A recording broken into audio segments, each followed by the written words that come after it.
बहुत बहुत स्वागत है आप सभी का और आप देख रहे हैं एमएनटी न्यूज नेटवर्क। साथियों, देश की जो वर्तमान गंभीर स्थिति है, इस पर आज हम हमारे प्राइम टाइम में विचार विमर्श कर रहे हैं मूल निवासी बीडी बोरकर जी से।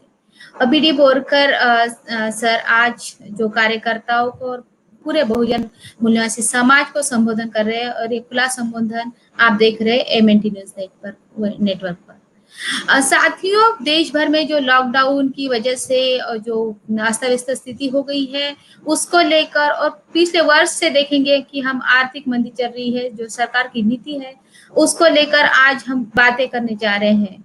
इसके साथ आप अगर फेसबुक और यूट्यूब से देख रहे हैं तो हमारे पास समय है, आप ये चर्चा को देखकर सवाल पूछ सकते हैं और सवाल आखिरी 15 मिनट में बीडी बोरकर सर हमें आपके सवालों के जो जवाब है वो देने की कोशिश करेंगे। तो कोशिश कीजिए कि आप जो है विषय को लेकर ही सवाल करें और सवाल लिखते वक्त आप अपना नाम, अपने राज्य का और जिले का नाम जरूर लिखिए।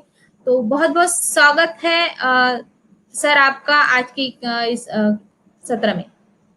जय भीम जय भीम। जय भीम जय वनसी सर। सर मतलब क्या कहेंगे आप आज की जो ये गंभीर स्थिति है, देश भर में जो वातावरण चल रहा है और इसको लेकर और पूरे कार्यकर्ता जानना चाहते हैं, बहुत सारे कार्यकर्ताओं के हमें फोन आए, मैसेज आए कि इसको लेकर आप उन्हें संबोधित करें।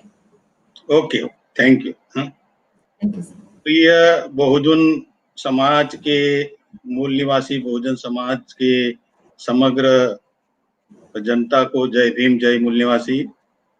और कार्यकर्ता जो भिन्न भिन्न संगठन के कार्यकर्ता है, उनको भी मैं विशेष रूप से जय भीम और जय मूल निवासी करता हूँ।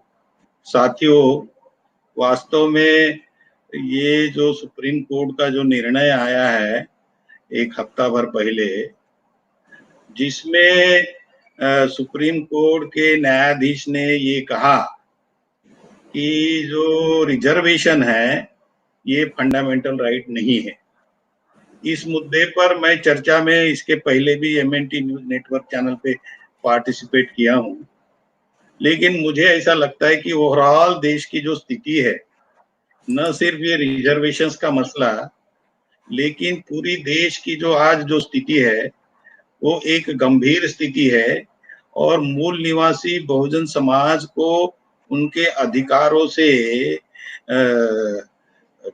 दूर रखने की जो मुहिम चल रही है, इसके बारे में मुझे ऐसा लगा कि समाज को, ओवरऑल समाज को एक बार मैं जो भी स्थितियां है इसके बारे में बता दूं। सबसे पहले मैं ये रिजर्वेशन का जो मसला है इसके बारे में ये कहना चाहूंगा कि पिछले 4-5 दिन से मूल निवासी नेटवर्क चैनल पे जो चर्चाएं हो रही है, इसमें पर्याप्त रूप से आपको जानकारी दी गई है कि सुप्रीम कोर्ट ये जो फंडामेंटल राइट्स नहीं है बोल रहा है, तो ये टोटली गलत है। जजेस जो है उनके मन में जो बात आती है वो कहने जा रहे हैं, वास्तव में ओवरऑल स्थिति जो है उन्होंने देश की देखनी चाहिए। जब भारत के संविधान में ये रिजर्वेशंस की व्यवस्था फंडामेंटल राइट्स में की गई है, तो ये बड़ा क्लियरली लिखा हुआ है कि ये फंडामेंटल राइट्स है। अगर भाग 3 में ये लिखा हुआ है तो सुप्रीम कोर्ट ने इस ढंग का इंटरप्रिटेशन करना ये फंडामेंटल राइट्स नहीं है, ये टोटली गलत है। मैं कल ही शायद डॉक्टर अय्याज को भी सुन रहा था और डॉक्टर चौहान जो हमारे पार्टी के वाइस प्रेसिडेंट है, उन्होंने बड़े विस्तृत रूप से ये फंडामेंटल राइट्स कैसे है और इसकी कॉन्स्टिट्यूशनल हिस्ट्री कैसे डेवलप हुई, स्पेशली कॉन्स्टिट्यूशन बनाने के बाद ये इशू कैसे कैसे सुप्रीम कोर्ट ने इसको मतलब डेवलप किया, सो दैट फाइनली वो ये बता सके समाज को कि ये फंडामेंटल राइट नहीं है। लेकिन जैसे थॉमस के केस में भी डॉक्टर चौहान ने ये बताया कि उसमें ये क्लियरली 7 जजेस के सामने जब मामला आया तो 7 में से 5 जजेस ने इसको फंडामेंटल राइट कह दिया, तो उसके बाद ये स्थिति क्लोज होनी चाहिए थी। लेकिन बार बार ये इश्यूज जो उठाए जा रहे हैं, इसका मतलब ये है कि इस देश में कुछ ऐसी फोर्सेस है, राइट फ्रॉम द बिगिनिंग, वो मतलब जो मूल निवासी बहुजन समाज को, शेड्यूल कास्ट, शेड्यूल ट्राइब और बैकवर्ड क्लासेस के, अदर बैकवर्ड क्लासेस के लोगों को जो रिजर्वेशन दिया गया, उसके खिलाफ में ये स्थितियां बन रही है। और सबसे पहला केस जो आया वो चंपाकम वाला जो केस आया, जिसके बारे में कल काफी जिक्र हुआ, वो 1951 में ही ये आया मामला। और उसके बाद ये आर्टिकल 15(4), जिसके तहत socially and educationally backward class of citizens और schedule caste and schedule tribes को रिजर्वेशंस जो दिए गए, वो फंडामेंटल राइट में इनकॉर्पोरेट किए। ये बिल प्रेजेंट किया गया है मई में, और मई 1951 में ये बिल प्रेजेंट किया। नेहरू जी ने प्रेजेंट किया, बाबा साहब ने उसके ऊपर कमेंट्स किए, और उस वक्त भी श्यामा प्रसाद मुखर्जी ने इसको विरोध किया। इसका मतलब, और ये जो चंपाकन वाली जो केस है, वो एक ब्राह्मण लेडी है, उसने बोला कि भारत के संविधान के तहत हमारा फंडामेंटल राइट्स का वायलेशन हो रहा है, और इसलिए ये फर्स्ट अमेंडमेंट आया कॉन्स्टिट्यूशन में, और वो कॉन्स्टिट्यूशन में फर्स्ट अमेंडमेंट फंडामेंटल राइट में लाया गया। और इसकी अगर वर्डिंग ये देखते हैं तो इसका मतलब ये क्लियर है कि इसमें ये क्लियरली लिखा है, nothing in this article or in clause 2B of article 29 shall prevent the state from making any special provision for the advancement of any socially and educationally backward classes of citizen or for the scheduled caste and scheduled tribe।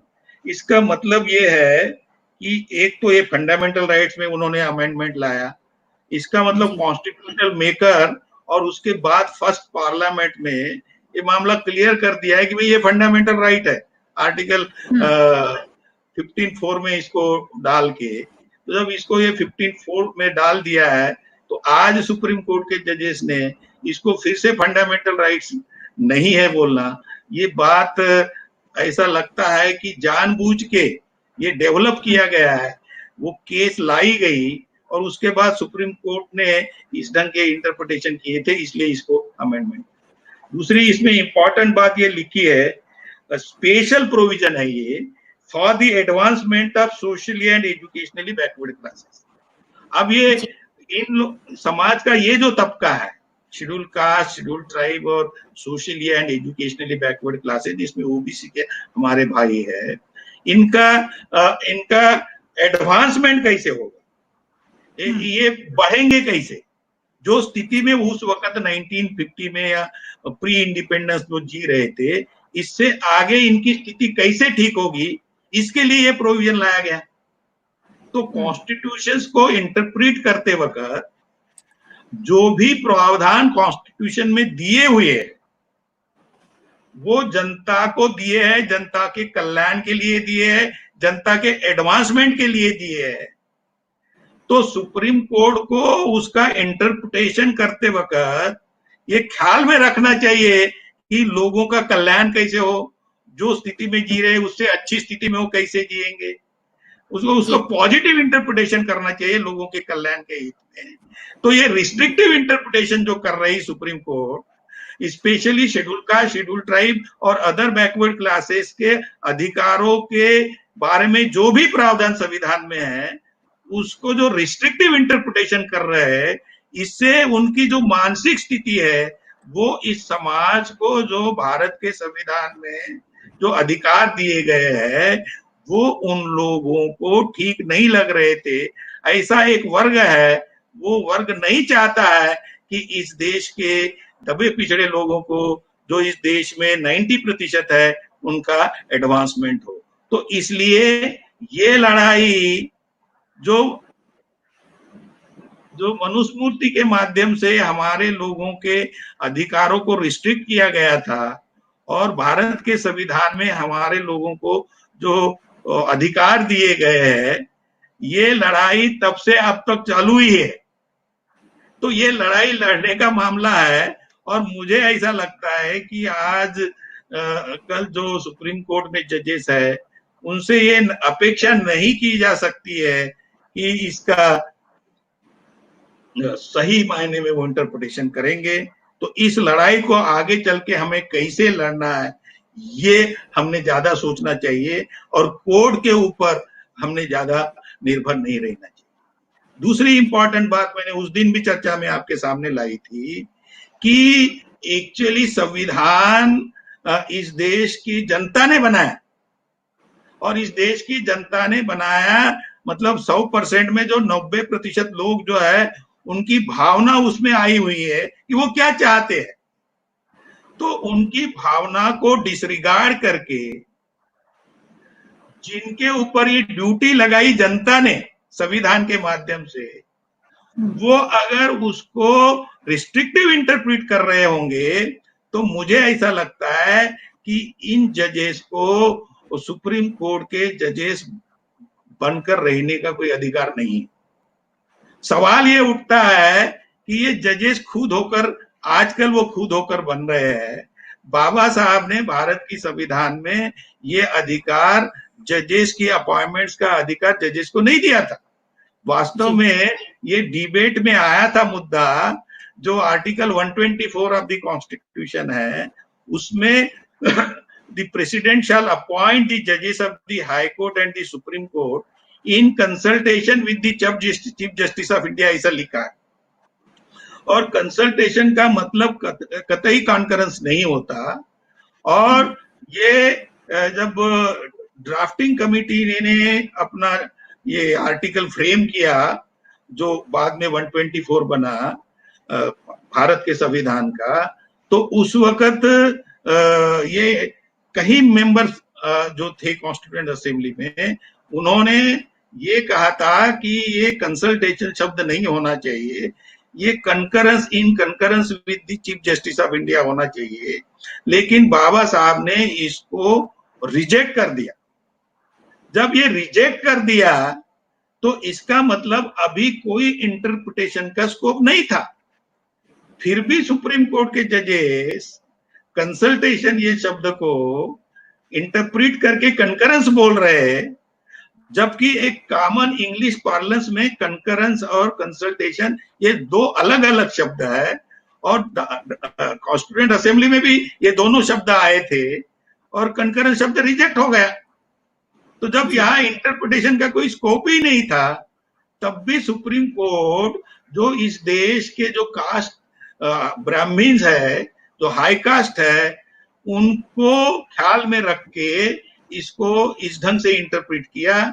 और आजकल high court के और supreme court के जजेस की जो नियुक्ति की जा रही है, जो कॉन्स्टिट्यूशन में ये पावर जो है the government of the day, ऐसा शब्द बाबा साहब ने इस्तेमाल किया, मतलब ये सरकार को दिया था, ये अधिकार एग्जीक्यूटिव को दिया था।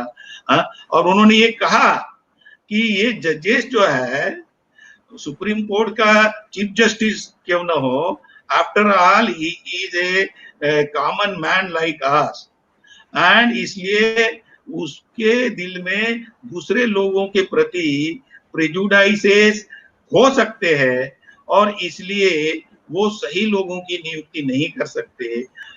बजाय कि जो गवर्नमेंट ऑफ द डे है, मतलब जो सरकार है जिसमें भिन्न भिन्न कम्युनिटीज के प्रतिनिधि रहते हैं कैबिनेट में, तो वो अपना माइंड अप्लाई करके और सभी लोगों का कल्याण होने के लिए, मतलब सभी कम्युनिटी के लोगों का जुडिशियरी में रिक्रूटमेंट होना चाहिए, अपॉइंटमेंट होना चाहिए, ऐसी भावना होती है। दूसरी इंपॉर्टेंट बात ये मैं बताना चाहता हूं कि ये जो आर्टिकल 124 है, इसमें अपॉइंटमेंट की बात सिर्फ लिखी हुई है। अपॉइंटमेंट और रिक्रूटमेंट ये दो अलग अलग शब्द है। रिक्रूटमेंट की एक प्रक्रिया होती है और अपॉइंटमेंट का ऑर्डर इशू होता है। तो अपॉइंटमेंट का ऑर्डर इशू करने की व्यवस्था जो है वो तो चीफ प्रेसिडेंट ऑफ इंडिया को दिया है, लेकिन फिर रिक्रूटमेंट की व्यवस्था बाबा साहब ने कहाँ की है, ये समझना बहुत ज्यादा जरूरी है। तो आप ये देखेंगे कि ऐसी बात नहीं हो सकती कि बाबा साहब भूल गए होंगे। जी इतना इम्पोर्टेंट मामला है, मूल निवासी बहुजन समाज के हित में बाबा साहब ने अपना आंदोलन चलाया, और आंदोलन चला के उन लोगों के अधिकार कैसे सुरक्षित किए जाएंगे इसके बारे में बहुत ज्यादा चिंतित थे। तो सुप्रीम कोर्ट के जजेस की रिक्रूटमेंट कैसी करनी चाहिए, इसके बारे में बाबा साहब संविधान में लिखने का भूल गए होंगे, ऐसा हम नहीं सोच सकते। तो ये रिक्रूटमेंट की व्यवस्था जो है वो आर्टिकल 16 में ही है, और वो आर्टिकल में क्लियरली लिखा है कि equality of opportunity in the matter of public employment. Supreme court के जजेस जो है, this is also a public employment, क्योंकि कल भी कई साथियों ने भी बताया जो डिबेट चल रहे हैं, और मुझे भी जानकारी है कि वो जो कंसोलिडेटेड फंड ऑफ इंडिया है, जिसके बारे में मैंने एक आपके चैनल के ऊपर विषय मुझे जो दिया गया था, उसके ऊपर भी मैंने ये कहा कि कंसोलिडेटेड फंड ऑफ इंडिया से जो भी सैलरी निकालते हैं, वहां से जो भी पैसा लोग कि उनको पैसा सैलरी देने की व्यवस्था है, वो सभी जो है पब्लिक एम्प्लॉयमेंट के दायरे में आते हैं। तो सुप्रीम कोर्ट के जजेस भी जो है पब्लिक एम्प्लॉयमेंट के दायरे में आते हैं, और इसलिए उनका जो रिक्रूटमेंट है वो आर्टिकल 16 के तहत ही होना चाहिए, जिसमें equality of opportunity in matter of the public employment लिखा। और जब 16(4) पढ़ते हैं तो 16(4) में ये क्लियरली लिखा है कि इनका रिप्रेजेंटेशन होना चाहिए। अगर 16(4) की हम पढ़ते हैं तो लिखा है, कैसे लिखा है 16(4) को, nothing in this article shall prevent the state from making any provision for the reservation of appointment or post in favor of any backward class of citizen which in the opinion of the state is not adequately represented। इसका मतलब है कि इस article के तहत appointment करते वक्त जो समाज के जो भिन्न भिन्न अंग है, specially backward class of citizens जो है, उनका एडिक्वेट रिप्रेजेंटेशन होना जरूरी है। अगर आज की तारीख में 34 कुछ सुप्रीम कोर्ट के जजेस है, तो उसमें शेड्यूल कास्ट, शेड्यूल ट्राइब और अदर बैकवर्ड क्लासेस के जो लोग हैं, इनका एडिक्वेट रिप्रेजेंटेशन होना चाहिए सुप्रीम कोर्ट में। वो वहां नहीं होने की वजह से ये प्रॉपर इंटरप्रिटेशन लोगों के सामने जो जाना चाहिए वो नहीं जा रहा है, और इसमें एक ही क्लास के लोग सुप्रीम कोर्ट में बैठे हुए हैं। और बाबा साहब ने जो ड्राफ्ट आर्टिकल 10 था संविधान का, उसमें ये क्लियरली लिखा है कि इसमें एक ही क्लास के लोगों को बहुत ज्यादा रिप्रेजेंटेशन दिया गया है, तो ये ठीक नहीं है। आर्टिकल 14 के तहत अगर हम इस देश में इक्वालिटी लाना चाहते हैं, तो मेरा हमारे मूल निवासी बहुजन समाज के कार्यकर्ताओं को किसी भी संगठन में हो, सामाजिक संगठन में हो, राजकीय संगठन में हो, और भिन्न भिन्न जो हमारे समाज के छोटे छोटे संगठन है, जिसमें मंडल है, जाति के आधार के ऊपर भी बना के रखे हुए हैं, उन सभी ने इसका विचार करना चाहिए कि ये हमारा अधिकार बाबा साहब ने फंडामेंटल राइट्स में लिखने के बावजूद भी सुप्रीम कोर्ट के जजेस अगर इसको गलत ढंग से इंटरप्रेट कर रहे हैं और हमारे अधिकार हमें डिनाई कर रहे हैं, तो उन्होंने सतर्क होना चाहिए। और जो पॉलिटिकल सिचुएशन है, क्योंकि ये सब चीजों को ठीक किया जा सकता है, ये अल्टीमेट अधिकार ये जनता का है, जनता ने संविधान बनाया और जनता को ही ये अधिकार दिया है कि हमारे ऊपर, इस देश के ऊपर कौन राज करेगा। तो राज करने वाले लोग अगर सही लोग हमने इस देश की पार्लियामेंट में अगर असेंबली में चुन के भेजे, तो फिर ये सभी स्थिति ठीक की जा सकती है, क्योंकि कॉलेजियम की व्यवस्था संविधान में नहीं है। संविधान में आज की तारीख में भी government of the day recruitment और अपॉइंटमेंट कर सकती है, तो अगर मूल निवासी बहुजन समाज के साथी जिनको अधिकार दिया है राज करने का, कौन राज करेगा, तो अगर सही लोगों को वो चुन को भेजते हैं और अपनी सरकार बनाते हैं, तो फिर उस सरकार को ये अधिकार है कि सुप्रीम कोर्ट के और हाई कोर्ट के जजेस की नियुक्ति करने का। अगर वो हमने अपने लोगों की सरकार बना दी, तो हाई कोर्ट के और सुप्रीम कोर्ट के जजेस पर्याप्त मात्रा में आर्टिकल 16(4) के तहत उनकी रिक्रूटमेंट होगी। और आज जो उनके साथ अन्याय हो रहा है, 90% समाज के साथ, जैसे बताया गया कि 11,000 सीटें जो है हमारे सिर्फ अदर बैकवर्ड क्लासेस के जो भाई है, उनको जो मेडिकल कॉलेजेस में जो उनको सीटें ये मिलनी चाहिए थी, वो उनको नहीं मिली। आप समझ सकते हैं अगर ये 11,000 सीटें हमारे बच्चों को मिली होती तो कितनी फैमिली का एडवांसमेंट होता, जो कॉन्स्टिट्यूशन में लिखा है। तो ये एक बात मैं आपके सामने बताना चाहता हूं। मैं दूसरे जो विषय है उसके ऊपर भी आज इस अवसर पर मैं अपने समाज से बातचीत करना चाहता हूं। वो है कि ये कोरोना जो है, ये कोरोना जो वायरल है, ऐसा ये बोला जा रहा है, लेकिन संसार के कोई भी कंट्री इसके बारे में आज तक क्लियर नहीं, कोई डॉक्टर इसके बारे में क्लियर नहीं।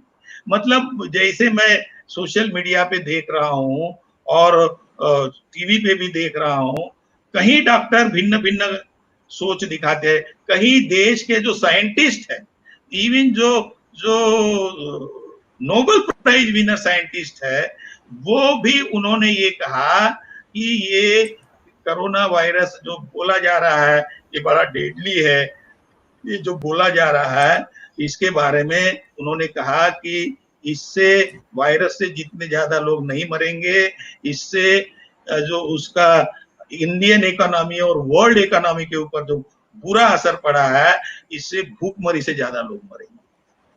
दूसरी बात उन्होंने ये कहा कि इसमें एक कनाइवेंस है, जो मेडिकल कंपनियां हैं, जो फार्मास्यूटिकल कंपनियां हैं, इनका कनाइवेंस है कि भाई उनका प्रोडक्ट ज्यादा मात्रा में आए, उसका जो एंटीडोज बनाया जाएगा, एंटीवायरल बनाया जाएगा और वो बहुत ज्यादा मात्रा में लोगों में आएगा। आज की तारीख में बहुत सारे हॉस्पिटल में जो सरकार के पास पर्याप्त व्यवस्था नहीं होने की वजह से प्राइवेट हॉस्पिटल में उनको ट्रीट करने जा रहे हैं।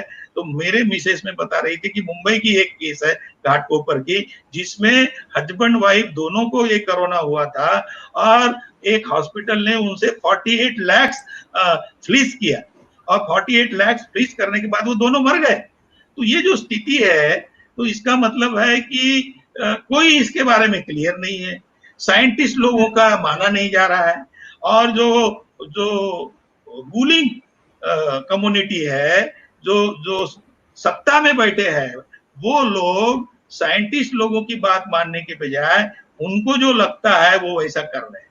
तो इससे जो हमारे देश के ऊपर, स्पेशली हमारे समाज में, जो हमारे समाज पर जो असर हुआ, क्योंकि हम सबसे ज्यादा क्या सप्लाई कर रहे हैं आज की तारीख में, इस देश में सबसे ज्यादा अगर कोई सप्लाई हमारा हैगा तो हम लेबर सप्लाई कर रहे हैं।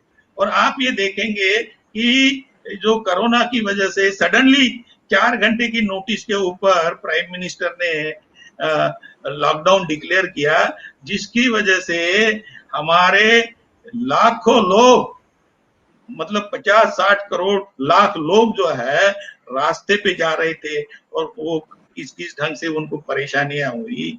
तो आप ये देख सकते हैं कि एक्चुअली इस देश की जो रूलिंग कास्ट है, वो रूलिंग कास्ट, गवर्निंग क्लास बाबा साहब ने जिसको कहा है, वो जानबूझ के इस ढंग की आनन फानन में कुछ नीतियां बनाते हैं, जिसकी वजह से मूल निवासी बहुजन समाज का बहुत बड़ा नुकसान है।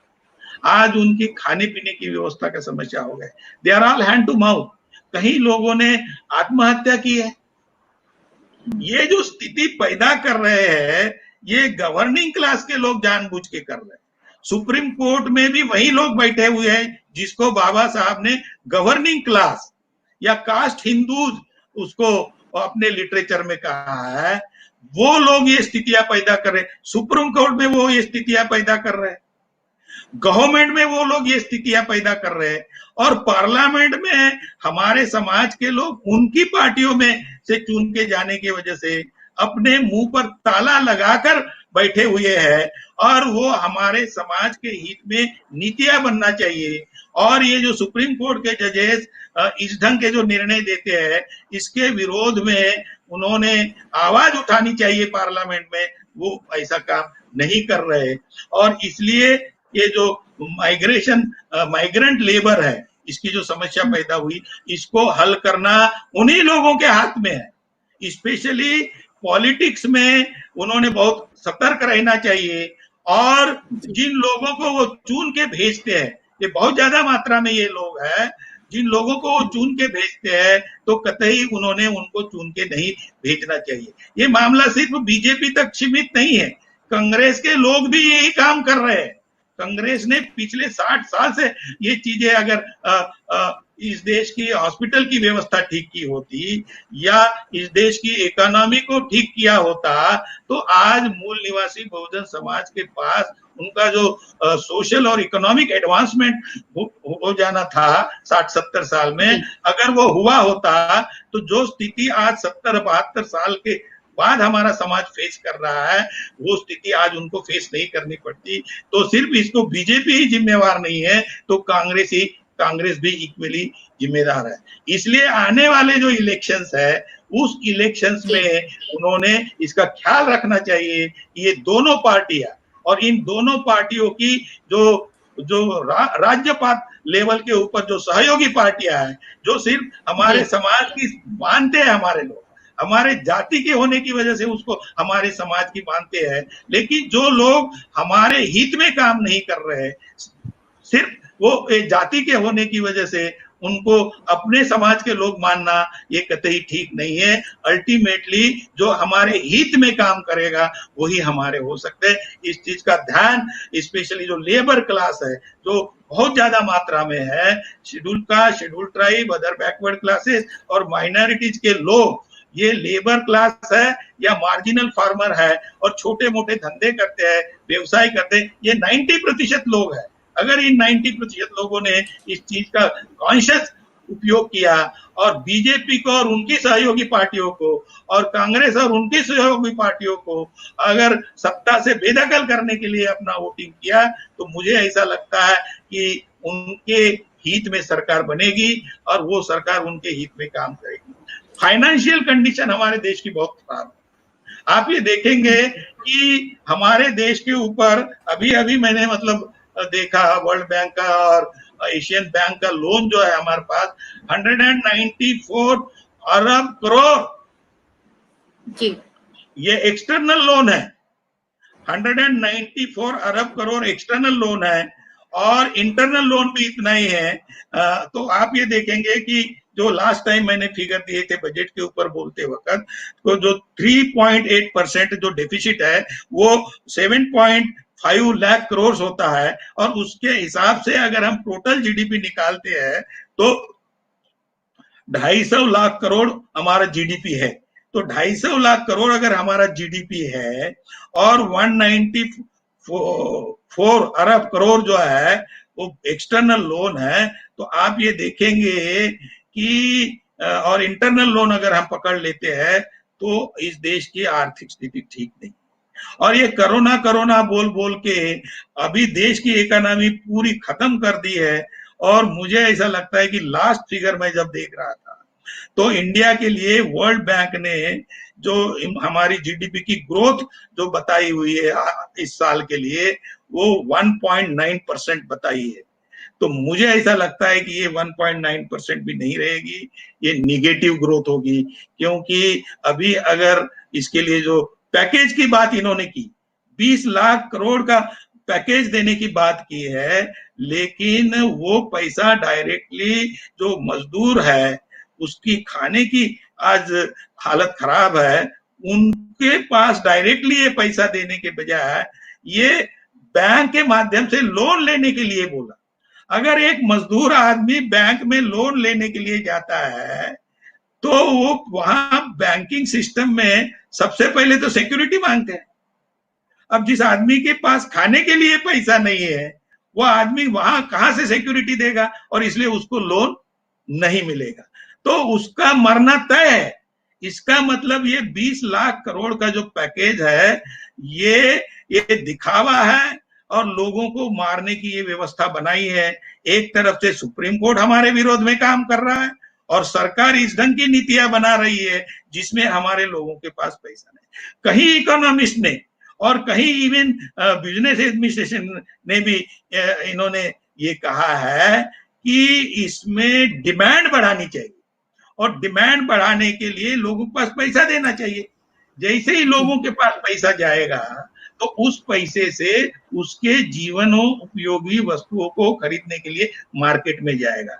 जैसे वो मार्केट से प्रोडक्ट खरीदेगा अपनी जीवन उपयोगी वस्तु हो, तो वो मार्केट में शॉर्टेज जैसे ही होगा तो प्रोडक्शन बढ़ेगा।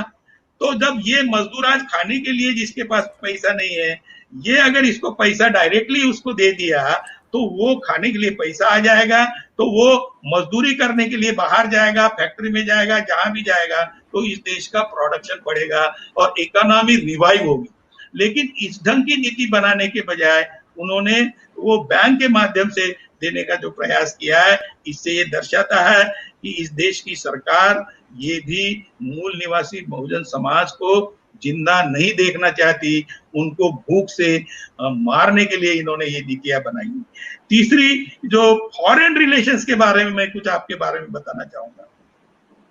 आप ये देखेंगे कि आपके इर्द गिर्द आपके घर के बाजू में 3 फैमिलियां रहती है और आप वो 3 फैमिली के साथ हर दिन झगड़ा करते हो, तो ना तो उन लोगों को कल्याण हो सकता है ना आपका कल्याण हो सकता है, क्योंकि आपका समय जो है, जो प्रोडक्टिव टाइम है, जिस टाइम को आपने अपने कल्याण के लिए, प्रोडक्शन के लिए यूज करना चाहिए, वो अगर आपसी झगड़े में वो टाइम लगा रहे हैं तो आपका कल्याण नहीं हो सकता।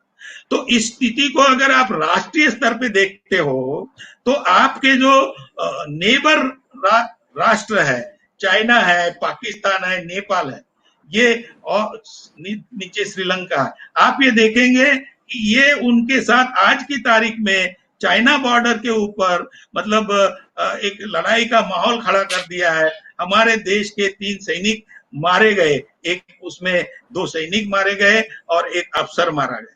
तो ये जो स्थिति क्या दर्शाती है कि जो हमारे देश की फॉरेन पॉलिसी है कि आजू बाजू के राज्य जो देश है उनके साथ हमने एक कॉर्डियल रिलेशन बना के रखना चाहिए ताकि हमारे देश का विकास हो। इसमें भी ये सरकार मिजरेबली फेल हुई। पिछली कांग्रेस की सरकार ने अननेसेसरी जाके वो श्रीलंका में इंटरवेंशन किया, जिसकी वजह से आज भी वो रिलेशंस हम मतलब जितने ठीक होने चाहिए थे नहीं हुए, और तामिल और सीएलएच का ये प्रॉब्लम उधर आज भी चलती रही। तो ये जो स्थितियां है कि फॉरेन रिलेशंस ठीक करने के लिए, फॉरेन पॉलिसी सही करने के लिए भी ये सरकार निकम्मी रही है। तीसरे है कि प्रॉब्लम्स ऑफ एजुकेशन है। अभी ये कोरोना के चक्कर में उन्होंने मतलब इस ढंग की स्थिति पैदा कर दी है कि भाई आप ऑनलाइन एजुकेशन की सिस्टम की बात करते हैं। किन लोगों के साथ ऑनलाइन एजुकेशन करना चाहिए? अरे जिन लोगों के पास घर खाने के लिए पैसा नहीं, तो ऑनलाइन एजुकेशन उनको कैसे देंगे आप अपनी तरफ से देंगे, लेकिन लेने के लिए उनके पास जो गैजेट्स चाहिए, इलेक्ट्रॉनिक गैजेट्स चाहिए, वो उनके पास है ही नहीं। आप उनको खाने के लिए तो पैसा दे नहीं रहे और आप ऑनलाइन एजुकेशन की बात कर रहे हैं। तो ये जो ओवरऑल इस देश की जो रूलिंग कास्ट है, जो गवर्निंग का क्लास है, ये क्लास मतलब ये जो 15% लोग जो कर सकते हैं उनके बारे में सिर्फ सोचते हैं कि वो उनके 15% लोगों के पास तो सब कुछ है, तो वो अगर ऑनलाइन एजुकेशन अगर दिया गया तो उनके घर में सब इलेक्ट्रॉनिक गैजेट्स है, टेलीफोन है, मोबाइल है, कंप्यूटर है, तो वहां पढ़ेंगे। हमारे बच्चे, हमारा समाज जो है 90% समाज देहातों में रहता है, उनके पास इलेक्ट्रॉनिक गैजेट्स नहीं है। तो आप ये एजुकेशन सिस्टम में ऑनलाइन एजुकेशन की बात कर रहे हैं, ये एक तीसरा फ्रॉड है कि जिससे हमारे समाज के बच्चे और हमारा समाज एजुकेटेड नहीं हो, which is a very important element for the advancement. लोगों का कल्याण करने के लिए, एडवांसमेंट करने के लिए एजुकेशन बड़ा इंपॉर्टेंट चीज है। बाबा साहब ने कहा educate, agitate, organise and agitate. तो ये इसलिए कहा कि जैसे हम एजुकेशन लेंगे और स्पेशली फिर हायर एजुकेशन में जाएंगे तो हमें हमारे कल्याण के रास्ते दिखेंगे, और वो कल्याण के रास्ते दिखेंगे तो जो भी लोग आपके कल्याण के विरोध में हैं उनके साथ आप अपनी इंटेलेक्चुअल लेवल पे लड़ाई लड़ेंगे, डेमोक्रेटिकली अपनी लड़ाई लड़ेंगे और अपने कॉन्स्टिट्यूशनल राइट्स जो है अक्वायर करेंगे। ये बात एजुकेशन से जुड़ी है, लेकिन आज जिस ढंग से एजुकेशन के बारे में ये सरकारें बोल रही है उससे ये दर्शाता है कि ये जो मूल निवासी बहुजन समाज जो है पूरे भारतवर्ष में 90% है, इनको एजुकेशन डिनाई करना चाहते हैं ताकि हम उनके गुलाम बने रहे। तो इसलिए भी मूल निवासी बहुजन समाज के लोगों, समग्र मूल निवासी बहुजन समाज के लोगों को मैं अपील करना चाहता हूं कि ये कांग्रेस और बीजेपी, ये दोनों जिनको बाबा साहब ने गवर्निंग क्लास कहा है, कास्ट हिंदूज कहा है, ये लोग ये 90% लोगों के खिलाफ में है और इसलिए इनको किसी भी हालत में, मतलब हमने आने वाले जो राज्यों में इलेक्शंस आते रहते हैं, लोकल लेवल पे इलेक्शंस आते रहते हैं और पार्लियामेंट में भी इलेक्शंस आएंगे, तो इनको किसी भी हालत में दोनों और उनके जो सहयोगी पार्टियां हैं उनको हराना चाहिए। और लास्टली मैं ये समझता हूं कि ये जो सोशल मीडिया है, ये सोशल मीडिया का एक लिमिटेड हमें आज की तारीख में उपयोग हो रहा है और वही हमारे साथी जो ये जो सूझबूझ रखते हैं, जिनको समझ में आया है कि हमारे हित में क्या है, वो अपने अपने लेवल पे कोशिश कर रहे हैं सोशल मीडिया के ऊपर। मैं कुछ लोगों के जैसे एमएनटी न्यूज नेटवर्क चैनल काम कर रहा है, प्रोफेसर रतनलाल इसमें काम कर रहा है जो अंबेडकर नामा के तहत लोगों को जागरूक कर रहे हैं, फिर बहुजन नामा के अंतर्गत हमारे देवरे जी कर रहे हैं, फिर महाराष्ट्र में हमारे ढोबले जी कर रहे हैं, और भी सोशल मीडिया में इतने चैनल्स के ऊपर बात आ रही है जो एससी एसटी ओबीसी के लोग चला रहे हैं, वो सरकार की कमियां एक तरफ से गिना रहे हैं, दूसरी तरफ से बाबा साहब ने और फुले साहब ने अपने कल्याण कैसे हो सकता है इसके बारे में वो समझा रहे हैं। फिर भी हमारी रीच, ये अगर सबको अगर मिलते हैं तो हमारा रीच जो है, हमारी आवाज जो है 1 करोड़ लोगों तक भी नहीं पहुंच रही। तो इसलिए 1 करोड़ लोगों तक अगर ये एजुकेट, और ये सुनते कौन है, ये थोड़े बहुत एजुकेटेड लोग हैं वही सुनते हैं। जो हमारा लेबर क्लास है, हमारा जो फार्मर क्लास है, वो इसमें उतनी दिलचस्पी से इस चीज को समझ के अपने जहन का हिस्सा बना के अपने विरोधकों के खिलाफ में कॉन्स्टिट्यूशनल लड़ाई लड़ने के लिए तैयार करने की जो बात है, उसमें वो उतनी ज्यादा मात्रा में कॉन्शियसली पार्टिसिपेट नहीं कर रहा है।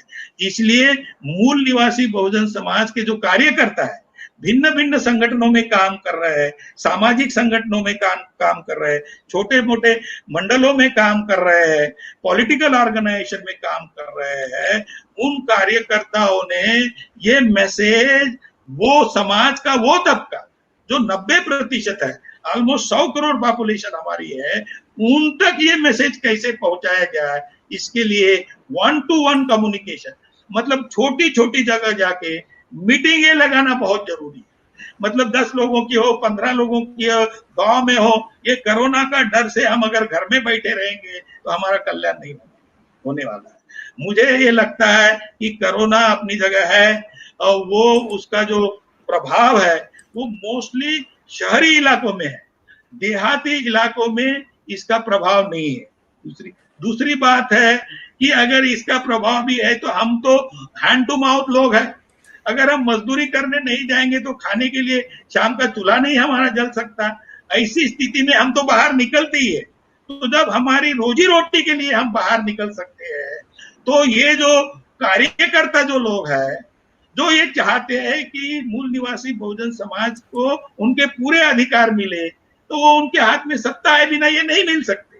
तो इसलिए उन लोगों की ये जिम्मेवारी है, ये समग्र कार्यकर्ताओं की जिम्मेवारी है, किसी भी संगठन में हो, उन्होंने गांव-गांव में जाके, घर-घर में जाके 15-15, 20-20 लोगों की मीटिंगें लगा के ये जो स्थिति मैंने आपके सामने रखी देश की, इसके बारे में लोगों को समझाना बहुत जरूरी है, ताकि इलेक्टोरल पॉलिटिक्स में हम ये जो गवर्निंग क्लास के जो लोग हैं, वो कास्ट हिंदूज है, उनको हम हरा सकते हैं। अभी मैंने एक वीडियो देखा, उसमें वो ब्राह्मण लोग पानी में डूब के मर नहीं रहे, पानी में जाके वो आंदोलन कर रहे कि रिजर्वेशन बंद होना चाहिए। अरे उनको इस चीज की समझ नहीं है कि अगर ये रिजर्वेशन बंद हो जाएगा तो इनके लिए कौन खाना बनाएगा, अनाज कौन उगाएगा।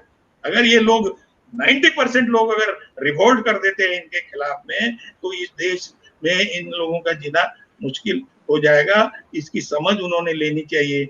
मैं लोगों के खिलाफ में नहीं हूं, लेकिन उन्होंने एक रैशनल थॉट जो सोसाइटी में डेवलप होना चाहिए था, ये कॉन्स्टिट्यूशन के माध्यम से जो बाबा साहब चाहते थे कि ये डॉक्यूमेंट ऑफ सोशल रिवोल्यूशन है कॉन्स्टिट्यूशन, और सोशल रिवोल्यूशन लाने के लिए जो नीचे दबे हुए लोग हैं उनको उनकी सोशियो इकोनॉमिक कंडीशंस ठीक करने के लिए उनको इक्वालिटी की ट्रीटमेंट उनके साथ होनी चाहिए और उनको इक्वल अपॉर्चुनिटी मिलनी चाहिए। लेकिन जैसे देखा जा रहा है, ना तो सुप्रीम कोर्ट उनको इक्वल अपॉर्चुनिटी दे रहा है, ना ही राज्य सरकारें उसमें प्रॉपर नीतियां बना रही। ऐसी स्थिति में मुझे लगता है कि वो समय मूल निवासी बहुजन समाज के जीवन में वो समय आ चुका है कि उन्होंने अपने हित में अपने अधिकार जो है, स्पेशली जो उनको राइट टू वोट जो मिला है, इसका सही इस्तेमाल करना चाहिए। और आने वाले बिहार के इलेक्शन में हमने ये दिखा देना चाहिए। वो बिहार का चीफ मिनिस्टर जो है वो नाम मात्र कुर्मी है, लेकिन वो जिन बिहार से इतना ज्यादा मजदूर बाहर गया था, उनको वापस लाने की जब बात थी तो उसने ये कहा कि उनकी टिकट के पैसे नहीं देंगे। तो ये दर्शाता है कि उनको कितनी सेंसिटिविटी है अपने समाज के बारे में। तो ऐसे हालात में वो बिहार में हो या पूरे इंडिया में जहां भी इलेक्शंस होंगे, इनको बुरी तरह से हमने लताड़ना चाहिए और अपने समाज के हित में अपना वोटिंग करना चाहिए। People's Party of India Democratic के अध्यक्ष के नाते में मैं ये चाहूंगा कि जो भी समस्याएं हमारे समाज को हो रही है, उन समस्याओं का समाधान हमारे पार्टी को अगर जनता सत्ता में लाती है तो उनकी हर समस्या का ख्याल हम रखेंगे और उनकी हर समस्या का ख्याल रख के उनके जो कॉन्स्टिट्यूशनल राइट्स है उसको हम सेफगार्ड करेंगे और उनको दिलाएंगे। तो इसलिए मेरी फाइनली ये अपील है, क्योंकि बहुत सारे ऐसे संगठन है, नॉन पॉलिटिकल संगठन है, वो जागृति कर रहे हैं, लेकिन उस जागृति कंसोलिडेट नहीं होती, वो भिन्न भिन्न दिशा में चली जाती है। और फिर वो अभी बीजेपी ठीक नहीं है तो कांग्रेस को दे देते, फिर कांग्रेस ठीक नहीं है तो बीजेपी को दे देते। तो उससे जो होता है, दोनों जगह गवर्निंग क्लास में वही लोग बैठे हुए हैं और इसलिए पिछले 70-72 साल से हमारे लोगों का कल्याण नहीं हो रहा है। तो इसको दोनों को हटाने के लिए हमारे समाज ने सोचना चाहिए और People's Party of India Democratic जो अभी उभर के आ रही है, अपने समाज के हित में काम करना चाहती है, उसको डेफिनेटली चांस देना चाहिए सत्ता में आने का। और मैं गारंटी देता हूं पार्टी के प्रेसिडेंट की हैसियत में कि हम हर वो अधिकार जो भारत के संविधान में उनको बाबा साहब ने दिया है, वो अधिकार हम दिला के रहेंगे। जय भीम, जय मूल निवासी। धन्यवाद सर, आपने बहुत बढ़िया जानकारी दी है। हमारे दर्शक भी आपकी बातों से सहमत है और आपको थैंक यू भी बोला है बहुत सारे लोगों ने। कुछ सवाल हमारे दर्शकों से आए हैं। एक सवाल है यूपी से कलावती शंकर जी है, वो कह रही है कि जो नेता राजनीति में परिवारवाद चला रहे हैं, ऐसे नेता न्यायपालिका में परिवारवाद को कैसे विरोध करेंगे? देखिए, ये जो परिवारवाद जो चलाने वाले लोग हैं, पहले तो आप ये देखेंगे बाबा साहब ने जो कॉन्स्टिट्यूशन में जो प्रावधान किए हैं ना, उसमें उसमें लिखा है the principles of equality operate करते वक्त irrespective of caste, creed, sex, place of birth. देखिए, मतलब आप ये देखेंगे जी कि इक्वालिटी को ऑपरेट करते वक्त आपने इन चीजों को जो मैंने अभी बताए, caste, religion, region, sex, place, इसको डिसरिगार्ड करके निर्णय लेने हैं। अब इसको डिसरिगार्ड मतलब ये तो बहुत बड़ी बात कही। तो अगर कोई व्यक्ति सिर्फ वो अपने फैमिली तक इसको सीमित कर देता है, आप समझ सकते हो, जब इतनी बड़ा कानवास को बाबा साहब ने डिसरिगार्ड करने की बात कही है, तो अगर वो अपने फैमिली तक उसको क्लोज कर लेते हैं, तो ऐसे लोगों से कतई अपेक्षा नहीं की जा सकती, ऐसे लोगों से कतई अपेक्षा नहीं कर सकते कि वो समाज का कल्याण करेंगे।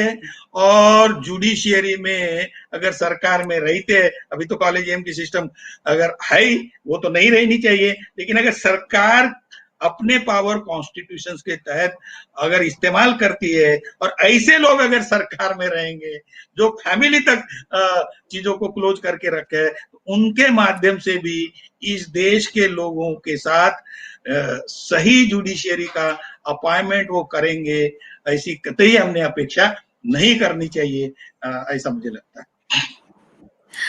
जी थैंक यू सर। सुंदर दास भगत है औरंगाबाद महाराष्ट्र से, ये कहते हैं कि जजेस अपनी मर्यादा लांघ रहे हैं, तो क्या सुप्रीम कोर्ट के न्यायाधीश पर कार्रवाई नहीं होनी चाहिए?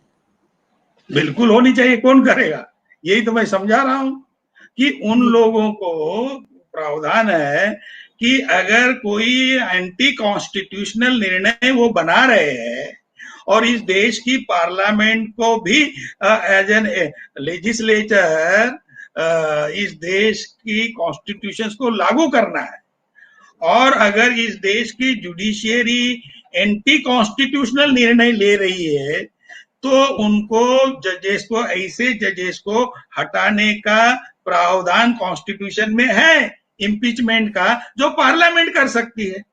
और पार्लियामेंट ने इम्पीचमेंट के लिए जो व्यवस्था बनाई है उसमें आप लोग नहीं है, वही गवर्निंग क्लास वहां बैठा हुआ है, वही लोग सुप्रीम कोर्ट में बैठे हुए हैं गवर्निंग क्लास के, वही लोग गवर्निंग क्लास के पार्लियामेंट में बैठे हैं, और उनके साथ हमारे सो कार्ड हमारे समाज के चमचे उनके साथ लगे हुए हैं। तो ऐसे जजेस को रिमूव करने के लिए जो पार्लियामेंट में उनके खिलाफ में इम्पीचमेंट मोशन जो लाना चाहिए था वो नहीं ला सकता। इसलिए मैं ओवरऑल स्थिति को समझा रहा हूं कि जब तक सत्ता हमारे लोगों के हाथ में नहीं आएगी, पार्लियामेंट में हम ज्यादा नहीं रहेंगे, पार्लियामेंट में हम ज्यादा रहेंगे तो सरकार हमारी रहेगी, तो इसलिए इम्पीचमेंट मोशन हम ला सकते हैं। लेकिन आज की सरकारें, उनसे आप ये अपेक्षा नहीं कर सकते, क्योंकि वो एक ही क्लास के लोग हैं, वो कॉन्शियसली और मिलजुल के ये कर रहे हैं, तो वो इन जजेस के खिलाफ में इम्पीचमेंट मोशन लाएंगे और इनको हटाएंगे, ऐसी आप अपेक्षा नहीं कर सकते। इसलिए it is all the more necessary कि आप अपने समाज की लोग पार्लियामेंट में चुन के भेजिए, ताकि ऐसे जजेस को वहां से इम्पीचमेंट मोशन के माध्यम से हटाया जा सकता। जी बीबी मेश्राम औरंगाबाद महाराष्ट्र से है, इन्होंने भी सवाल पूछा है। वो कहते हैं कि बाबा साहब के महापरिनिर्वाण के बाद गुटो गुटो में जो संगठन चला असफल प्रयास कर रहे कार्यकर्ता आज भी समाज को मतलब धोखा दे रहे हैं, ऐसा आपको लगता है क्या? हाँ बिल्कुल धोखा दे रहे हैं, बिल्कुल धोखा दे रहे हैं। आप ये देखिए, क्योंकि गुटों गुटों में काम क्यों करते हैं लोग? क्या बाबा साहब ने हम लोगों को एक बात बताई और दूसरे गुट में जो लोग काम कर रहे हैं उनको अलग बताई, और तीसरे गुट में काम कर रहे हैं उनको अलग बताई? ऐसा नहीं है। बाबा साहब ने लिखित रूप से चीजें बताई हुई है, अपने भाषणों में भी बताई है, एक ही बात बताई है, लेकिन समझने वाले लोग उसको अलग अलग समझ रहे हैं। और जो अलग अलग समझ रहे तो अपने समझ के अनुसार एक तो ये काम कर रहे। दूसरी बात ये है कि ये मैं समझ सकता हूं कि हर व्यक्ति की समझ एक जैसी नहीं हो सकती, उसको तो इसलिए डेमोक्रेटिकली इकट्ठा बैठ के हम एक जैसी समझ बना सकते हैं। लेकिन जब वो अलग अलग समझ की बात तो समझ में आ सकती है, लेकिन उनके इनहेरेंट सेल्फ इंटरेस्ट जो रहते हैं उसकी वजह से वो अपनी समझ जो बताते हैं वो एक अलग चीज है। से फॉर एग्जाम्पल अभी महाराष्ट्र के अफेयर्स में देखा गया है तो रामदास आठवले, उसकी समझ क्या है, उसकी क्या समझ है? वो कभी कांग्रेस के साथ रहता है, कभी बीजेपी के साथ रहता है। तो क्या बाबा साहब ने 1952 में जो शेड्यूल कास्ट फेडरेशन का मैनिफेस्टो जो बनाया था उसमें क्लियरली ये कहा है कि कांग्रेस के खिलाफ में तो लड़ ही रहे थे और आरएसएस के साथ हम समझौता नहीं करेंगे, कम्युनिस्टों के साथ हम समझौता नहीं करेंगे, ये क्लियरली कहा है। तो ये चीजें क्या रामदास आठवले को समझ में नहीं आती? इसके मतलब उनके सेल्फ इंटरेस्ट में ये लोग काम कर रहे हैं और इसलिए ये अलग अलग दिखाई देते हैं। तो उनसे बहुत ज्यादा हमने अपेक्षा नहीं करना चाहिए। और इसलिए मेरी जो धारणा है आज activist of the movement for the last 40 years, वो ये है कि ये जो छोटे छोटे सामाजिक संगठन है उनके बहुत ज्यादा सेल्फ इंटरेस्ट नहीं, वो बड़े टूवर्ड्स दी बाबा साहब के मूवमेंट के प्रति वो ज्यादा ऑनेस्ट है। तो उन लोगों को हमने मिलना चाहिए, उन लोगों को समझाना चाहिए। ऐसे बहुत है, ऐसे लाखों संगठन है और एक एक संगठन में अगर 15-15, 20-20 लाख भी लोग हैं तो इन लाखों संगठनों को अगर हम अप्रोच हो जाते हैं तो एक साइजेबल लोगों को हम अपने आंदोलन की बात समझा सकते हैं, बाबा साहब का आंदोलन सही परिप्रेक्ष्य में समझा सकते हैं, उनको अट्रैक्ट कर सकते हैं और इलेक्टोरल पॉलिटिक्स में उसको कंसोलिडेट कर सकते हैं। ये ज्यादा जरूरी है। जी सर, बिहार से है रॉकी राज, युवा है वो, और उनका सवाल है कि सर वर्तमान परिदृश्य में देखते हुए बिहार चुनाव के लिए हमारा क्या मतलब होना चाहिए?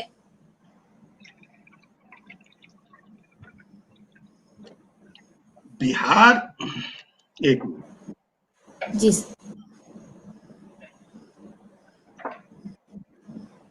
बिहार के कार्यकर्ताओं को और समग्र बिहार के मूल्यवासी समाज के साथियों को और भिन्न भिन्न संगठन में जो कार्य कर रहे हैं बिहार में सामाजिक संगठन, उन लोगों को मेरी सीधी अपील है कि इस इलेक्शन में बीजेपी, उनके एलीज और कांग्रेस और उनके एलीज को हराना है। और उसके लिए जो कार्यकर्ता है, सामाजिक संगठन के हो, हमारे पार्टी के हो या हमारे ऑफशूट विंग के हो, उन्होंने सबने तुरंत मतलब अभी से, क्योंकि ये बहुत दूर जाने की जरूरत नहीं है। अगर हमारे हर डिस्ट्रिक्ट में कार्यकर्ता है तो अपने अपने डिस्ट्रिक्ट में, अपने अपने तहसील में, अपने अपने ब्लॉक में, अपने अपने ब्लॉक तक के लोगों को अगर ये बात समझा दे, अपने तहसील में लोगों को समझा दे, अपने गांव में ये लोगों को समझा दे, तो भी हम उनको इस इलेक्शन में हरा सकते हैं। तो मेरा मैसेज जो बिहार के साथी है उनके लिए है कि अभी बहुत कम समय रहा है, वो उन्होंने तुरंत उधर लोगों के पास जाना चाहिए। और जैसे ही, क्योंकि मैं थोड़ा एजेड हूं और हमारे लिए थोड़ा रिस्क बता रहे हैं, तो जैसे ही ये ट्रेन्स वगैरह प्रॉपरली शुरू हो जाती है तो मैं इमीडिएटली बॉम्बे से निकल के पहले बिहार में आऊंगा और बिहार के हमारे भाइयों के साथ मिलके हम ये जो ब्राह्मणिकल फोर्सेस है, जो गवर्निंग क्लास है, इनके खिलाफ में अपनी लड़ाई लड़ेंगे। जी एक और सवाल के तौर पर आया है विनोद पवार जी का। वो कहते हैं कि रिजर्वेशन फंडामेंटल राइट नहीं है, ऐसा इंटरप्रिटेशन आया है, तो क्या ये सही है? मैं यही बता रहा हूँ कि मेरा ख्याल है मैं इसमें बहुत ज्यादा जिक्र नहीं किया समझाया, क्योंकि कल डॉक्टर चौहान ने और डॉक्टर अय्याज ने बहुत विस्तृत रूप से समझाया कि उन्होंने ये राइट फ्रॉम द बिगिनिंग ये किया है। लेकिन ये जजमेंट्स है, सुप्रीम कोर्ट के जजमेंट्स है। अभी मैंने जो ये किताब लिखी जिसका जिक्र कल प्रदीप ने आप लोगों को बताया था, तो इसमें आर्टिकल 16 के ऊपर जो स्टेटमेंट आया है, मैं पढ़ के ही बताता हूँ आपको। 16 में ये सुप्रीम कोर्ट ने ये कहा, सुप्रीम कोर्ट के जजमेंट्स मैंने इसमें कुछ लिखे थे कि ये क्लासिफिकेशंस का मामला, article 16(4) is exhaustive of the concept of reservation in favor of backward classes. It does not follow, however, that one does not permit of any reservation for any class other than backward class, but in the latter case the reservation will be valid only if it is satisfied the test of reasonable classification, and the state shall have to satisfy that such a provision was necessary in the public interest to redress an exceptional situation. ये इंदिरा साहनी में प्यारा 59 and 399 में लिखा है इंदिरा साहनी के judgement में कि भाई ये जो आर्टिकल 16(4) है ये बेसिकली आर्टिकल 14 के हिस्से है, आर्टिकल 16(1) के हिस्से है, और ये क्लासिफिकेशन किया है। और क्लासिफिकेशंस के लिए उन्होंने सुप्रीम कोर्ट ने इंटरप्रिटेशन किया है वो इंटेलिजेंस डिफरेंशिया, ये टर्मिनोलॉजी यूज की है, ये लीगल टर्मिनोलॉजी है। इंटेलिजेंट डिफरेंशिया का मतलब है समाज का एक तबका दूसरे तबके से कैसे अलग है। ये अगर इंटेलिजेंटली आप समझा सकते हो तो उस समाज को जो अलग है उसको अलग से क्लासिफाई किया जा सकता है, और उसको क्लासिफाई करके उसके सोशल और इकोनॉमिक एडवांसमेंट के लिए उसको विशेष अधिकार दिए जा सकते हैं। और इसलिए आर्टिकल 15(4) में जो टर्म यूज हुई है उसमें वो लिखा है in favour of special provisions, तो लिखा है ना 15(4) में, सॉरी 54 में इसमें क्लियरली लिखा है 15(4) में कि special provision for the advancement of any socially and educationally backward class of city. ये इंपॉर्टेंट ये है, एक चीज और मैं कल भी उस दिन भी समझाया था लेकिन अभी समझाता हूँ। विनोद स्पेशली लॉ के स्टूडेंट है और पढ़ाते भी है शायद लॉ, इस आर्टिकल को पढ़ेंगे तो उसमें लिखा nothing in this article shall prevent the state. कल भी एग्जाम्पल देके बताया, अगर मैं ये बोलूं अभी यहाँ बैठ के nobody can prevent me from going from Bombay to Sangli, अगर मैं ये स्टेटमेंट करता हूं इसका मतलब ये हुआ कि निर्णय हो गया है सांगली जाने का। Nothing in this article shall prevent the state, nobody can prevent me from going from Bombay to Sangli. इसका मतलब है कि कॉन्स्टिट्यूशन ने दे दिया है और कोई इस देश का कोई नागरिक राज्य को रोक नहीं सकता। हमने दे दिया है और देश का कोई भी नागरिक राज्य को नहीं रोक सकता। क्या करने से? बैकवर्ड क्लास ऑफ सिटीजन्स को रिजर्वेशन देने से नहीं रोक सकता। हमने दे दिया है और राज्य को भी कोई रोक नहीं सकता। और कब तक? If they are not adequately represented in the services of the state.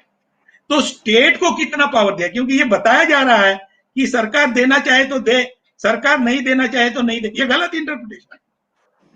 सही इंटरप्रिटेशन है कि संविधान ने दे दिया, राज्यों को कोई भी देश का व्यक्ति रोक नहीं सकता। क्या करने से नहीं रोक सकता? बैकवर्ड क्लास ऑफ सिटीजन्स को रिजर्वेशन देने से नहीं रोक सकता। कब तक नहीं रोक सकता? If they are not adequately represented in the services of the state. मतलब स्टेट को बहुत लिमिटेड काम दिया है कॉन्स्टिट्यूशन ने। वो काम इतना ही दिया है कि आप ये देखो कि उनका पर्याप्त प्रतिनिधित्व है या नहीं। अगर उनका पर्याप्त प्रतिनिधित्व नहीं है स्टैटिस्टिकल डाटा के आधार पर, तो आपको कोई नहीं रोक सकता। हमने जो दो दिया है वो आपके माध्यम से उनको तक पहुंचाने का काम आपका है। और अगर आप ऐसा नहीं करते, आप अगर ऐसा नहीं करते तो ये अधिकार आर्टिकल 226 में और आर्टिकल 32 में बाबा साहब ने जनता को दिया है सरकार के खिलाफ में जाने की। तुम ऐसा नहीं कर रहे, तुमको जो काम दिया है कॉन्स्टिट्यूशन ने वो नहीं कर रहे, और इसलिए मुझे अधिकार दिया है कॉन्स्टिट्यूशन ने कि तुम्हारे खिलाफ में भी जाए। तो ये जो इंटरप्रिटेशन बताया जा रहा है कि सरकार देना चाहे तो दे, सरकार नहीं देना चाहे तो नहीं दे, तो ये पावर सरकार के पास नहीं है। मेरा ख्याल है मैंने इसको क्लियर करने की कोशिश की, और ये क्लासिफिकेशन है, ये कोई रहम पे हम नहीं जी रहे। जी, उम्मीद है सर को जवाब मिल गया होगा। एक और है तरनीदास जी, इन्होंने लिखा है इलेक्शन एक आर्थिक खेल हो गया है, ऐसे में फॉरवर्ड लोगों से कैसे लड़े? ये खेल बनाया गया है संविधान को, और जो मशीनरी है संविधान के जो इंस्टीट्यूशंस है उन इंस्टीट्यूशंस को डिस्ट्रॉय किया गया। ये जो रूलिंग ये कास्ट है या जो गवर्निंग क्लास है, इन्होंने संविधान की इंस्टीट्यूशंस को जानबूझ के डिस्ट्रॉय किया गया। क्यों किया उन्होंने डिस्ट्रॉय? क्योंकि संविधान जो है इस देश के दबे पिछड़े लोगों के हित में लिखा गया है। वो जो दबे पिछड़े नहीं है, सो कॉल्ड हाई कास्ट है, उनके लिए भी है, लेकिन इसका झुकाव जो है इक्वालिटी के प्रिंसिपल के तहत, न्याय के प्रिंसिपल्स के तहत, ये झुकाव उन लोगों के तरफ ज्यादा है संविधान का जिनके साथ इनइक्वालिटी का व्यवहार हो रहा है, जिनके साथ अन्याय का व्यवहार हो रहा है।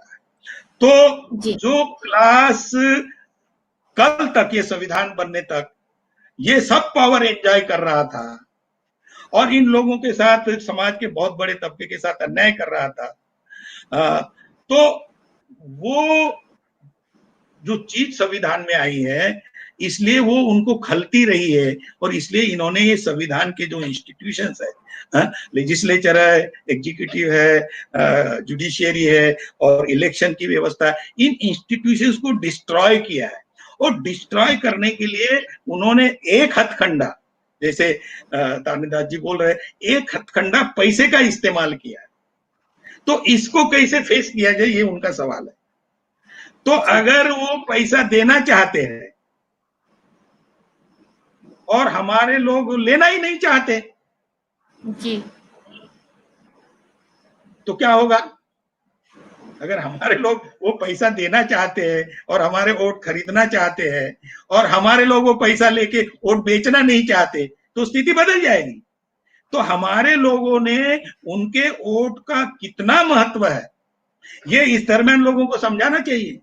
वो 1000 रुपये लेके कितना नुकसान कर रहे, मैंने एक बार कैलकुलेशन करके बताया था जी। 1000 रुपया लेता है और उसके बच्चे के एजुकेशन के ऊपर जो सरकार ने फ्री में करना चाहिए 14 साल तक डेफिनेटली, और उसके बाद भी स्कॉलरशिप वगैरह देना चाहिए, वो भी हजारों में मिलती है आजकल, तो वो 1000 रुपया लेता है, तो वो अपने 10-15 लाख रुपये का नुकसान करता है।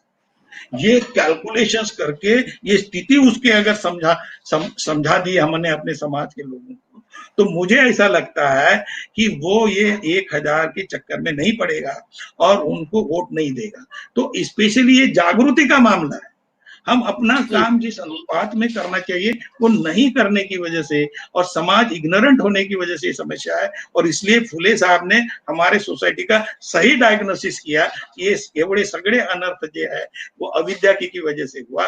तो फुले साहब के और बाबा साहब के जो फॉलोअर है, जो भी काम कर रहे हैं, उन्होंने ये जागृति का काम करना चाहिए, नंबर 1। और नंबर 2, ये जागृति है, ये डिफरेंट दिशा में इसका ये नहीं जाना चाहिए, बल्कि ये कंसोलिडेट होनी चाहिए।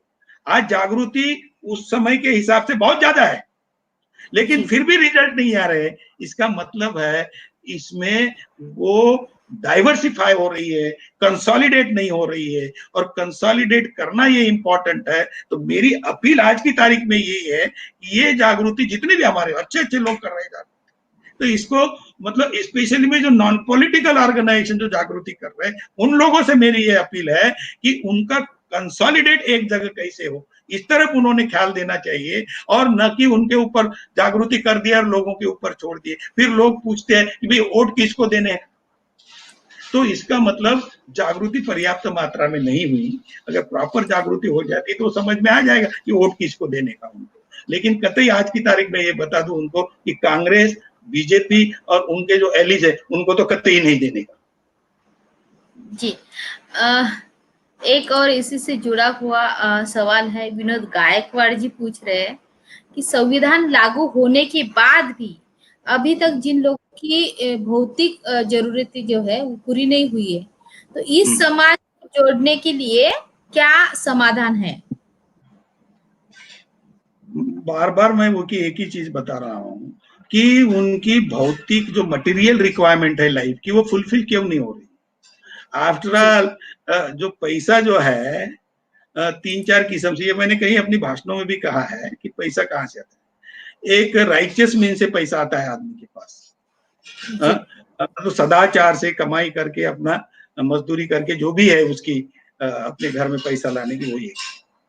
पैसा चोरी करने से भी आता है, पैसा डाका डालने से भी आता है, और पैसा नकली नोट छापने से भी आता है। लेकिन मुझे ये बताइए कि ये जो पैसा जो है अडानी के पास जा रहा है, अंबानी के पास जा रहा है, टाटा के पास जा रहा है, बिरला के पास जा रहा है, हमारे पास नहीं आ रहा है जी। तो क्या वो चोरी कर रहे हैं, क्या वो डाका डाल रहे हैं, क्या वो नोटा छाप रहे हैं? एक्चुअली जो कंसोलिडेटेड फंड ऑफ इंडिया है वहां से पैसा फ्लो होता है। अभी जो व्यवस्था भी किया भारत सरकार ने वो कहां से किया? कंसोलिडेटेड फंड ऑफ इंडिया से, जो बोल रहे हैं जो रिजर्व बैंक में 37 ट्रिलियन करोड़ रुपीज जो है, 37 trillion crore rupees reserve bank के पास देश की संपत्ति, वहां से सरकार ने वो पैसा किया। तो वो जो कंसोलिडेटेड फंड ऑफ इंडिया है वो उसका वितरण कैसे करने का, कौन से टोकरी में पैसे डालने का, वो सरकार जो नीतियां बनाती है उसके तहत ये डिसाइड होता है। तो अगर लोगों की जो मटेरियल रिक्वायरमेंट आज की तारीख में फुलफिल नहीं हो रही है, इसका मतलब उसके टोकरी में जो पैसा डालना चाहिए, उसके लिए जो व्यवस्था बनना चाहिए, पहले तो उस टोकरी में पैसा डालना चाहिए, वो पॉलिसी नीति के स्तर पे होना चाहिए। फिर जो एग्जीक्यूशन की जो व्यवस्था है उस व्यवस्था को परफेक्ट बनाना चाहिए ताकि वो पैसा उसके तक पहुंचे। उसके तक वो पैसा नहीं पहुंच रहा है, इसका मतलब है ना तो नीति उसके हित में बन रही है, इसलिए वो कंसोलिडेटेड फंड ऑफ इंडिया से पैसा नहीं आ रहा है। और अगर थोड़ी बहुत बनी है तो वो बीच वाली जो एग्जीक्यूटिव मशीनरी है वो एग्जीक्यूटिव मशीनरी को टाइटन नहीं किया गया है कि वो पैसा बराबर उसके पास जाए। जब उसके पास पैसा जाएगा तो उसका मटेरियल लाइफ ठीक हो जाएगा। तो ये सबके साथ क्या जुड़ा हुआ है? तो सत्ता जुड़ी है, पॉलिटिकल पावर जुड़ा है। अगर पॉलिटिकल पावर आपके समाज के हाथ में है तो उसमें आप अपने समाज के हित में नीतियां बनाओगे, और जो एग्जीक्यूटिव मशीनरी है उस एग्जीक्यूटिव मशीनरी के माध्यम से वो पैसा उस आदमी तक पहुंचाओगे तो उसकी जो मटेरियल लाइफ है वो ठीक हो जाएगी। यही सही व्यवस्था है कॉन्स्टिट्यूशनल फ्रेमवर्क। जी। एक और सवाल है जितेंद्र बोलिया, वो पूछ रहे हैं SC ST आरक्षण की 9वीं अनुसूची में डालने, ओबीसी को 27% जो आरक्षण है देने के लिए क्या राष्ट्रपति और प्रधानमंत्री को ज्ञापन भेजा जा सकते हैं? नहीं, वो तो भेजना चाहिए। ज्ञापन भेजने से वो 9वीं अनुसूची में जाते या नहीं जाते हमारे ज्ञापन, लेकिन कचरे की टोकरी में जरूर जाएंगे। इसका मतलब ये नहीं बोल रहा हूं कि मैंने नहीं भेजना चाहिए, क्योंकि एक आवाज उठेगी पूरे इंडिया से। जब आवाज उठती है वो जनता की आवाज बनती है। अगर उनको कचरे के टोकरी में डालना है तो डालने दीजिए, लेकिन हर व्यक्ति, पॉलिटिकल पार्टी पिछले इतने सालों से जो सत्ता एंजॉय कर रही वो सत्ता से बेदखल नहीं होना चाहती। तो जब पूरे इंडिया से इस ढंग से ज्ञापन अगर जाते हैं तो वो सेंस करेंगे कि आज कंट्री का पॉलिटिकल माहौल, लोगों की सोच कैसे है। या तो उनको उस ज्ञापन का कॉग्नाइजेंस लेना पड़ेगा, जो आज तक जी नहीं ले रहे हैं, और अगर नहीं लेते हैं तो सत्ता से बेदखल हो जाएंगे, लोग अपनी नई पार्टी को सत्ता में लाएंगे। तो इसलिए ज्ञापन भेजने के खिलाफ में मैं नहीं हूं, लेकिन आज की तारीख में वो बुलडोज कर रहे हैं। आप जी जनता इतने ज्ञापन भेज रही है, आपके रिप्रेजेंटेटिव पार्लियामेंट में बैठे हुए हैं, वो पार्लियामेंट को मतलब अपोजिशन को मतलब बुलडोज कर रहे हैं। जनता के जो रिप्रेजेंटेटिव, भले ही वो स्ट्रांग अपोजिशन नहीं है, लेकिन उनकी बात भी नहीं मानी जा रही। आपके जी जब प्रतिनिधि की बात वहां नहीं मानी जा रही है, तो आपके पास आवाज उठाने के सिवा और सत्ता में जो लोग बैठे हुए हैं जो सुनते नहीं है, उनको बेदखल सत्ता से करने के बजाय कोई दूसरा रास्ता नहीं बचता। लेकिन जरूर भेजना चाहिए ताकि ये आवाज दिखे कि पूरे इंडिया से लोग उनके खिलाफ में आए। जी एक और सवाल है विशाल गायकवाड़ जी की तरफ से। वो पूछ रहे हैं कि जो देश में बिखरे हुए समाज और संगठन है, संगठन के नेताओं को आप संगठन से जोड़ने, एकत्रित करने के लिए क्या कर रहे हैं?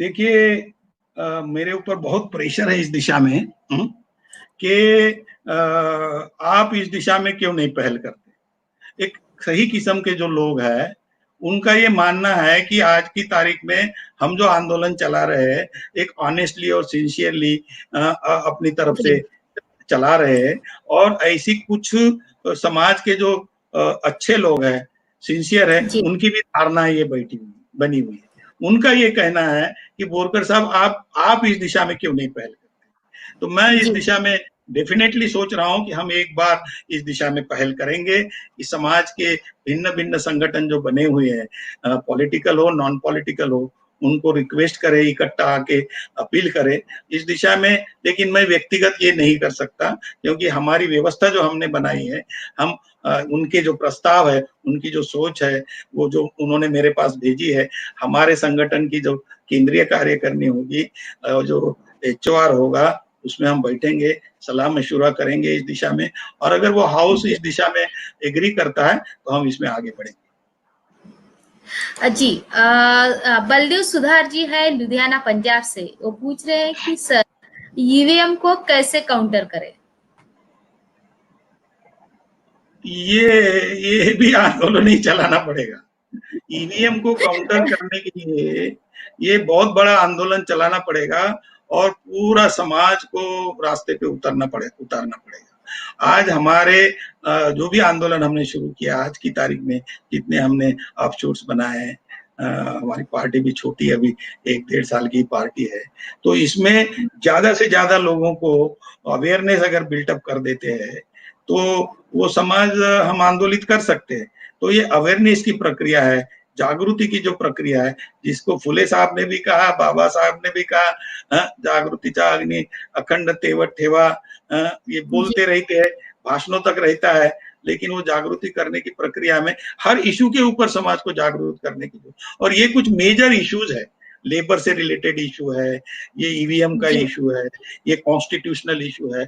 इन इशू को नेशनल लेवल के ऊपर अवेयरनेस और अवेकनिंग पैदा करने का मामला है, और ज्यादा मेजॉरिटी समाज को अगर हम इसको कर देते हैं तो मेरा ख्याल है हम उनको बात सुननी पड़ेगी, और अगर नहीं सुनते तो जी उसके कॉन्सिक्वेंसेस जो है, दोज कॉन्सिक्वेंसेस विल फॉलो।